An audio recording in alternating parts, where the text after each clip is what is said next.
आज हम बात करने वाले हैं पंचायत सीजन 4 की उस सीन की जिसने सोशल मीडिया पर आग लगा दी। जी हाँ, जिस सीन के बाद लोग सीधे सीधे क्रांति देवी यानी सुनीता राजवार पर टूट पड़े और गालियों की बौछार कर दी। पंचायत की कहानी हमेशा से ही गांव की मासूमियत और राजनीति के बीच की रस्साकशी दिखाती रही है। इस बार भी चौथे सीजन में कुछ वैसा ही हुआ। मंजू देवी और क्रांति देवी के बीच चुनावी जंग अपने चरम पर थी। दोनों पक्ष गांव में प्रचार कर रहे थे और तभी हुआ वो टकराव जिसने सबका ध्यान खींच लिया।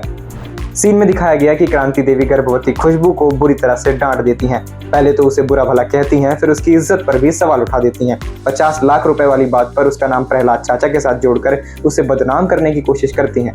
गांव के लोग भी उस वक्त दंग रह जाते हैं। शो में कई किरदार इसका विरोध भी करते हैं, लेकिन असली बवाल तब मचा जब ये एपिसोड सामने आया। अब दर्शकों ने गुस्से में अपना आपा खो दिया। उन्होंने अपने गुस्से का निशाना सीधा सुनीता राजवार को बना दिया, जो असल में सिर्फ अपना किरदार निभा रही थी। सोशल मीडिया खासकर इंस्टाग्राम पर उनका इनबॉक्स नेगेटिव कमेंट से भर गया।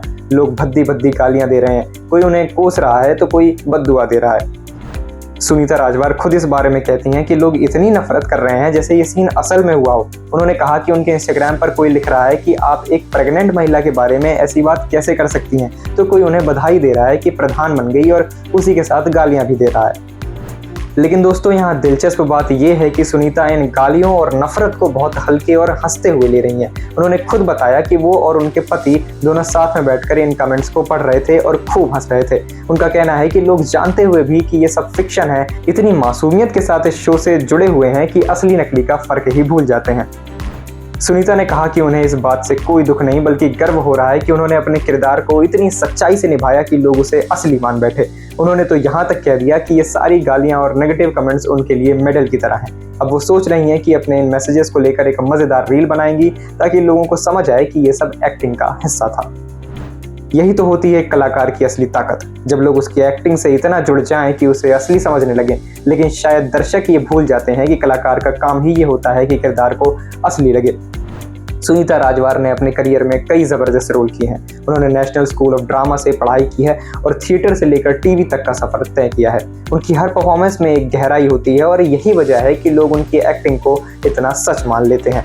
पंचायत के चौथी सीजन की बात करें तो इसकी कहानी चुनावी राजनीति के इर्द गिर्द घूम रही है। मंजू देवी और क्रांति देवी दोनों ही अपने अपने दांव चल रही हैं और गांव के लोग भी इस खेल में उलझे हुए हैं। कुछ लोग कह रहे हैं कि पहले 3 सीजन जैसी मासूमियत थोड़ी कम हो गई है, लेकिन इस बार की कहानी में जो सच्चाई और गांव की राजनीति का तीखापन है उसने दर्शकों को बांध कर रखा।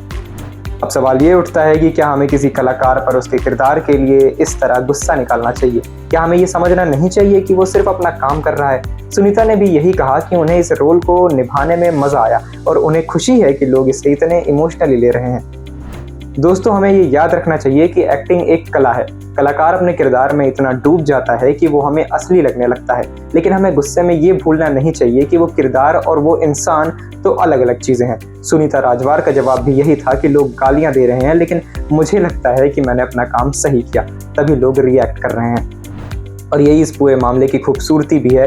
एक कलाकार ने अपनी परफॉर्मेंस से हमें सोचने पर मजबूर कर दिया और अपने काम को लेकर वो आज भी कॉन्फिडेंट है। यही इसकी जीत है। तो दोस्तों, अगर आपको भी पंचायत का ये सीन याद है और आप भी किसी कलाकार को किरदार की वजह से बुरा भला कह रहे हैं, तो एक बार सोचिए कि कहीं आप भी तो फिक्शन और रियलिटी के बीच का फ़र्क तो नहीं भूल रहे। अगर आपको ये कहानी पसंद आई हो तो हमारे साथ जुड़े रहिए, क्योंकि हम लाते रहेंगे इसी तरह की खबरें जो आप तक पहुँचनी बेहद ज़रूरी हैं। चैनल को ज़रूर सब्सक्राइब करें, इंस्टाग्राम पर ज़रूर फॉलो करें, क्योंकि आपके एक क्लिक से हमें हिम्मत मिलती है। ये है द रैंक वन मीडिया।